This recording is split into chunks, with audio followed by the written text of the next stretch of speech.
સતગુરુ મહારાજની જય. ભગત હા બધા આશરા ધર્મની વાત કરે તો આશરા ધર્મ શું છે એ વિશે થોડુંક બોલો. આશરા ધર્મની વાત રહી ને, હા, એ પક્ષી રેખાએ જાણીતી. પક્ષીને ખબર હતી આશરા બોલો, ધર્મની પક્ષીને ખબર કે ઓલો ને ઓલી હા ખરે એ રાજા હતા, શિબી રાજા હતા. હા એટલે એક દિના સમય શિકારે ગયેલા. હા ત્યારે આખો દિવસ શિકાર માટે ફર્યા, પણ કે શિકાર જડ્યો નહીં. ફરતા ફરતા આખો દાડો ફર્યા, પણ દિવસ આથમી ગયો. હા ઝીણો ઝીણો વરસાદ શરૂ થઈ ગયો. હા ત્યારે ઇન્દ્ર ભગવાનને એવું થયું હા કે આજ આની પરીક્ષા કરવી છે. બરાબર. ત્યારે બ્રાહ્મણનું રૂપ ધારણ કરીને ઉભા રહ્યા ઇન્દ્ર ભગવાન. હા અને શિબી રાજા પોતે એમની પાસે માંગણી કરે છે કે મને કે આશરા ધર્મની વાત કે શીખવાડો. શિબી રાજા પોતે કહે છે કે આશરા ધર્મની વાત જાણવી છે ને તારે કે એ કે હામો વડ રહ્યો ને વડે જા કે. અને આમ આખા દિવસની ભૂખ હતી અને ઝીણો ઝીણો વરસાદ શરૂ થઈ ગયો.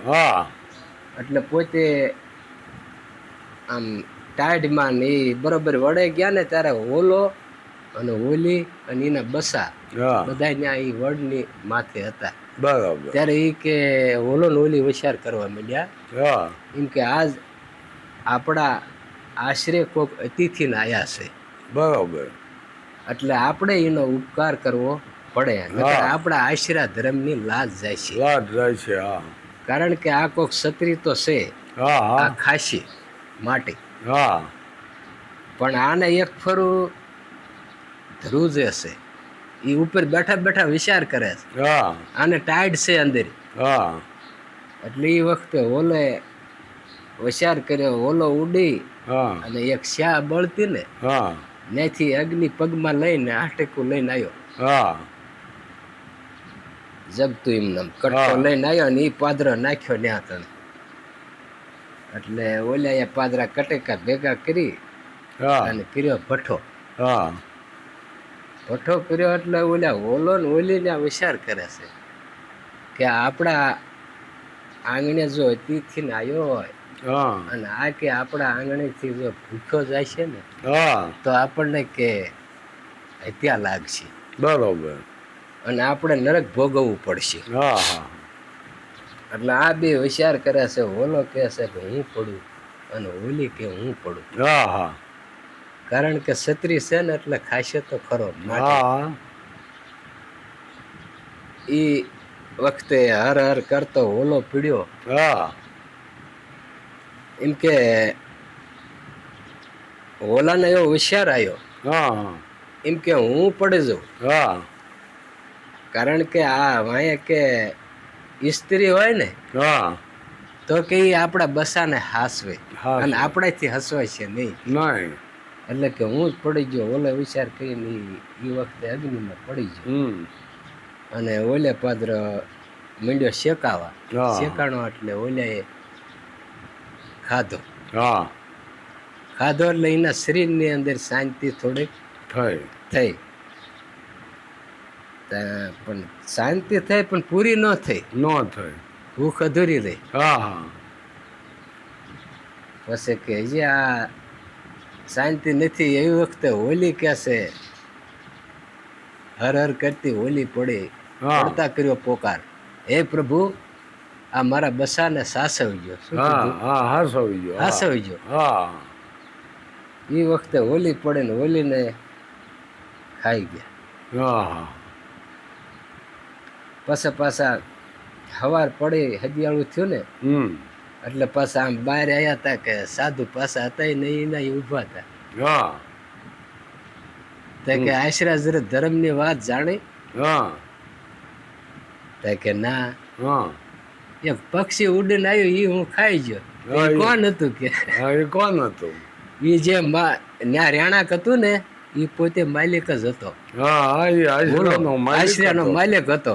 એ પેલા પીડ્યો, પછી તને ભૂખ સંતોષ ન થઈ એટલે હોલી પડે. એ બે બલાદાન આપી દીધા. એ શું કામ આપ્યા છે કે આશરાની ધર્મ નો હાસવા હાટું થઈ. આશરાનો ધર્મ હાસવા હાટું થઈ બે પ્રાણ આપી દીધા. બે પ્રાણ આપી દીધા. ત્યારે એ વખતે પછી જ્યારે સમય ગયો ને ત્યારે આ ઇન્દ્ર ભગવાન વિચાર કરે છે કે આપણે તો ઓલાને કહેશે કે ઓલાને તે એને બલાદાન તો આપી દીધું, પણ આપણે એની ખાતરી કરવી પડશે. હવે આપણે એને ખાતરી કરી એને શું છે એ આપણે એનો આશરા ધર્મ જાણ્યો છે કે નથી જાણ્યો. આપણે જાણ્યો હશે તો આપણને એ પાદરા ત્યાં શિકાર કરશે, નકર આપણને ત્યજી દેશે. આ તો અગ્નિદેવ એ હોલો હતો. એ અગ્નિદેવ એટલે અગ્નિદેવ હતો એ હોલો બન્યો અને પોતે બન્યા બાર. કીધું ને. એટલે આકાશના માર્ગે ઉડતા ઉડતા ત્યાં શિબી રાજા બેઠા હતા. ત્યાં ખોળામાં જઈને હોલો પીડ્યો કે શિબી રાજા મને બસાવો. પાછળ આવે છે કાળ મારો.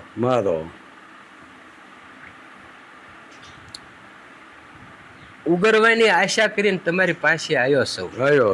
શું કામ? ઉગરવાની. કેમ કે શિબી રાજા પાસે વ્યાજ આવી એટલે આપણને મરવા ન દે એવી આશા કરીને આવ્યો. એના આશરે 3 દિવસથી ભાટકું છું, વાંહે કાળ ફરે છે, મને છોડશે નહીં. એટલે એ વખતે શિબી રાજાએ ઓલાને ખોળામાં લીધો. ખોળામાં લીધો અને બાજને અટકાવી દીધો કે આવા તો તમારે કયા જન્મના વ્યાર કે જો એ તમને અન્ન આપું તો કે અન્ન તો મારે જોતું નથી. મારે તો કઈ હોલાની માટી જોવે છે. બીજું કઈ જોતું નથી. મારે માટી સામો સવાલ છે. તમે મારા શિકારને શું કામ તમે બેઠા છો? મને સોંપી દો કે નકર હું મારા પ્રાણ ત્યજી દઈશ. તમને હત્યા લાગશે. મારો શિકાર સોંપી દો. ઓલા શિબી રાજાને 2 કુંડ કટોકટી થઈ. ત્યારે એ વખતે કે આમાં શિબી રાજા કહે છે કે આમાં ભગવાન આનો નિર્ણય આપણને અપાવશે. આવ ઓલાની ભારોભાર કદાચ છે ને હું માટે આપી દઉં તો એમાં કઈ ફેર પડે? કે ના તમારી આપી દો તો કે હાલે. એ વખતે આ તો રાજા હતા. તરત ત્યાં તો હુકમ કર્યો તા તો સાબ ને કાંટો લઈને ત્યાં હાજર થઈ ગયા. એક પર મૂક્યો ઓલા ને એક સાબડામાં. આ પગની પિંડ હતી એ બધી કાપી અને સાબડામાં મૂકવા માંડ્યા. ત્યારે આ 2 પગની પીંડને જે માઉસ હતું એ કાપીને બધું સાબમાં નાખી દીધું. પણ સાબડું તો જેમ રાજા માથે નાખે એમ ઓલો સાબ ને હેઠું રાખે. એ તો ન્યાય ભય જ રે. એમના મોસું જ ન થયું. ત્યારે એ રાજા વિચાર કરે છે કે આ ઓલા કરતા તો કે મારી માટી વધી ગઈ એવું લાગે છે. વજન તો બધું. આનું કારણ શું છે? ત્યારે કીધું કે જેમ જેમ રાજા માટે નાખે હોલો સાબ હેઠું રાખે. ત્યારે પછી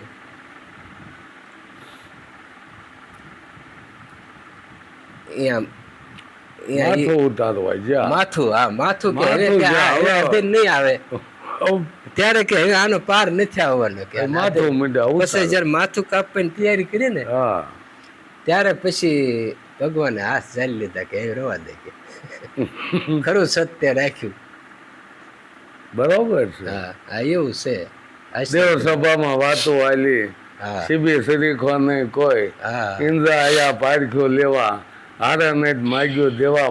માગ શિબી કે કે આવા પારખા ન કરશો. ન કરશો પછી તો શેરે ઈદ કે ને હું કે સંતો કે ભાઈ આવા બીજા કોઈના પારખા ન કરજો. સદગુરુ મહારાજની જય.